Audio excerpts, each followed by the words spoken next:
កអើយទៅស្រី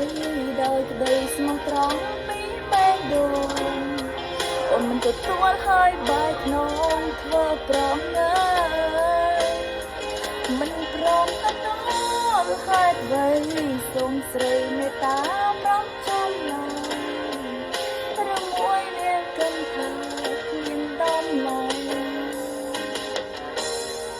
ស្បែកចេញបានលែងទៅខ្លួនយកទៅ